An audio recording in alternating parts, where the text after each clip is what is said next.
こんにちは、ごしおです。今回は WQ スタジオから新しく発売される磁気スイッチ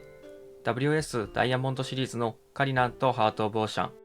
この2種類を WS フラックスシリーズと比較しながら紹介していきます。見た目も構造もかなり面白いスイッチとなっています。そして今回レビューにあたりハイプショップ様よりサンプルをご提供いただきました。サンプル品なので実際に販売される際には変更されている箇所もあるかと思います。ご了承ください。それでは早速スイッチのスペックを見ていきます。まず素材がカリナンもハートオブオーシャンもハージングは上下ともに PC、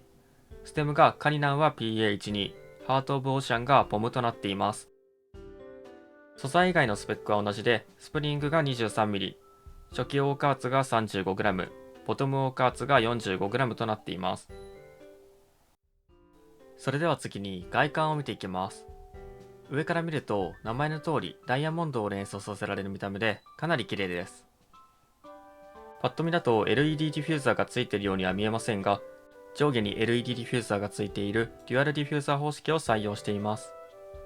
面取り加工されたダイヤモンドのような見た目と鏡面加工によって光が屈折してハウジング全体に光を行き渡らせることができるようです。特にデュアル LED を採用している PCB ではすごく映えますね。続いてスイッチを分解して構造を見ていきます。スイッチの分解はフラックスシリーズと同じく回路方式です。こちらがスプリング。フラックスシリーズが 18mm だったので、こうやって比べてみると長くなっているのがわかりますね。こちらがトップハウジング。LED ディフューザーが固定されています。そしてこの四隅がステムと擦れるレール部分となっています。こちらがボトムハウジング。ボトムハウジングは3層構造となっていて、通常のスイッチだとレールがある部分が仕切られています。不要な空間を減らすことによって雑音を抑えるという狙いがあるようです。ステムと接触する箇所には突起があります。フラックスシリーズは素材の他にここの構造で打鍵音に違いをつけていました。今回紹介している2種類はノーマルのフラックスと同じ構造です。こちらがステム。フラックスシリーズ同様八角形のステムです。トップハウジングのレールと擦れる足のような突起が4つあります。そして磁石部分。これがかなり特徴的です。磁石の中心に穴が開いていて、中心はステムの素材となっています。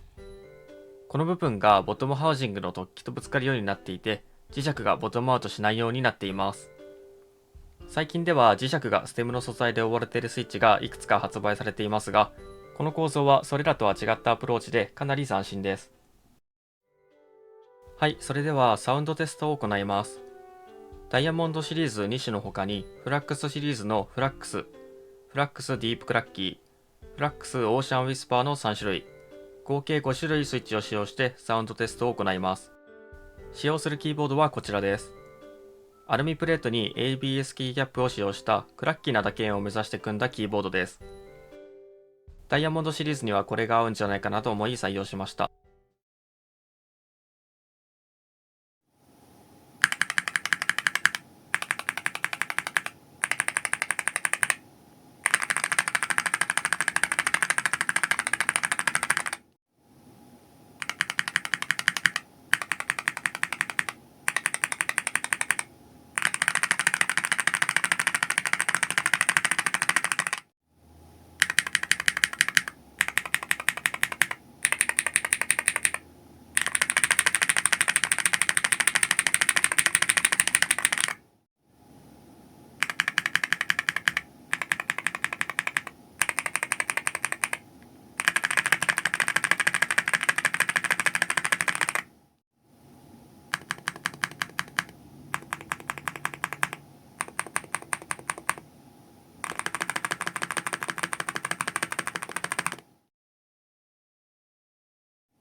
かがでしょうか。ダイヤモンドシリーズのピッチは中音域ぐらいで、カリナンの方がハート・オブ・オーシャンと比較して若干ピッチが低めの音です。ストック状態だとフラックスシリーズ同様、トップアウトの音がかなり大きめです。正直、ストック状態だと自分はあまり好みではありませんが、ルブをするとトップアウト時のノイズが抑えられて非常に綺麗な打鍵音になります。ステムの構造の影響か、底打ち時の磁石感がかなり抑えられていて、磁気スイッチらしくない音です。磁石部分をステムの素材で覆うタイプのスイッチだと音が軽くなってしまう傾向があるのですが、ダイヤモンドシリーズは音が軽く感じず綺麗に響きます。この磁石部分の構造にはめちゃくちゃ可能性を感じますね。また、スプリングのファクトリールブにばらつきを感じるので、個体によってはバネなりが気になりますが、これもルブで改善します。スプリングに関しては量産品で改善される可能性に期待したいです。打鍵感は軽めで、ストック状態でもとても滑らかです。比較するとカリナンよりもハート・オブ・オーシャンの方が若干滑らかに感じますが、ルブをすると差はなくなります。また、フラックスシリーズと比較してスプリングが長くなったので、大火事にストンと落ちる感覚があります。軸ブレはフラックスシリーズ同様とても小さく優秀です。動作の安定性に関しても問題なく、スパークリンク製の PCB でラピッドトリガーを 0.001mm に設定して安定動作を確認しました。フラックスシリーズの高い安定性に魅力を感じていて、RGB にこだわりたい人、またフラックスシリーズの磁石っぽさを感じる打鍵音が苦手だった人にはかなりおすすめできるスイッチだと思います。一方で相変わらずストック状態でのトップアウトの音が大きい点、スプリングのファクトリーリブにばらつきがある点に関しては注意が必要です。自分でリブをする人にとってはかなりいい選択肢になるんじゃないかなと思います。個人的には見た目的にも打鍵音的にもカリナンがかなり気に入っています。それとボトムハウジングのステムと接触する部分の構造が今回紹介した2種類はノーマルのフラックスと同じだったんですけど、もしディープクラッキーとかオーシャンウィスパーと同じ構造にしたらどんな打鍵音になるのかすごく気になります。はい、というわけで WS ダイヤモンドシリーズカリナンとハート・オブ・オーシャンの紹介でした。商品リンクは概要欄に貼っておくので気になる人はそちらからチェックしてください。